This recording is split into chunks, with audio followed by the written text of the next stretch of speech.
Shalom.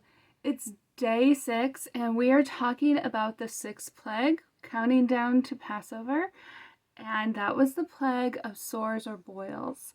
This was a plague that affected the Egyptians, even the magicians, or those that were doing the counterfeit miracles for Pharaoh were so affected by this plague that they would not come before Pharaoh. Now that could have been because they were in such pain, or it could be because of their embarrassment, but whatever the case, the gods that were supposed to bring, the gods and goddesses that were supposed to bring health and healing to the Egyptians were not doing it in this case. They had no power against Yah. And those false gods are supposed to be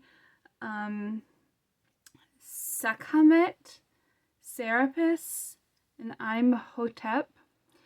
And so these were gods that they would have sacrificed to or prayed to in order to receive healing, but that was ineffective in the hands of Yah.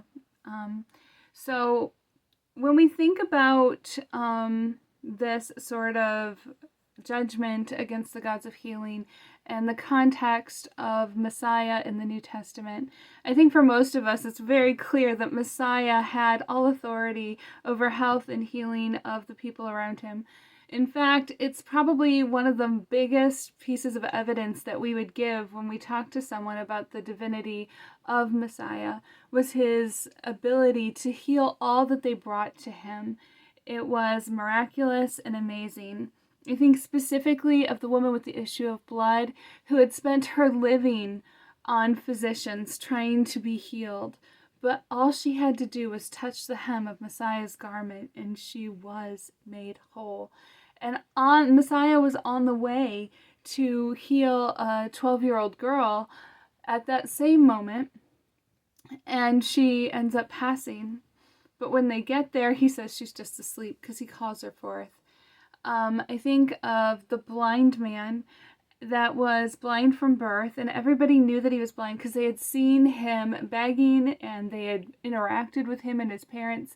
And the question was, who sinned to cause him to be blind?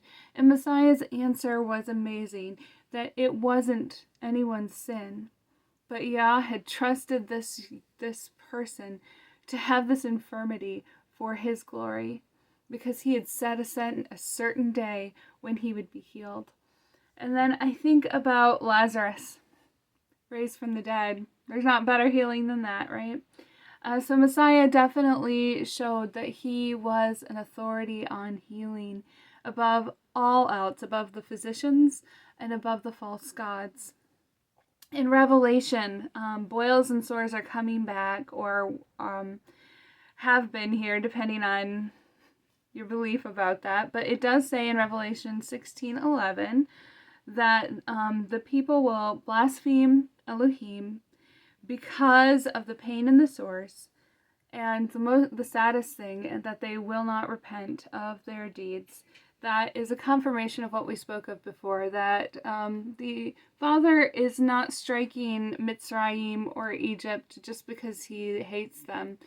He's striking them because he's showing them that their gods are nothing, and his desire is for them to turn to him, because we see that when the mixed multitude leaves, that they are embraced by our Father at Mount Sinai. They are embraced as part of Israel.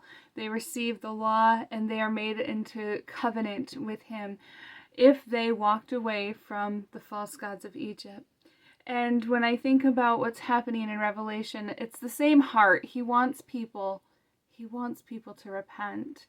He wants them to turn to him. He wants to bring them into his family.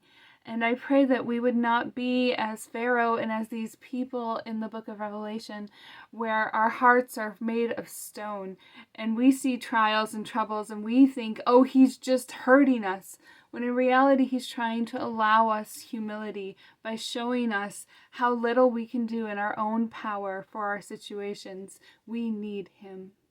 So I hope that that's a blessing to you as we consider Passover and the amazing gift that Messiah gave us that we could never do on our own. Shalom.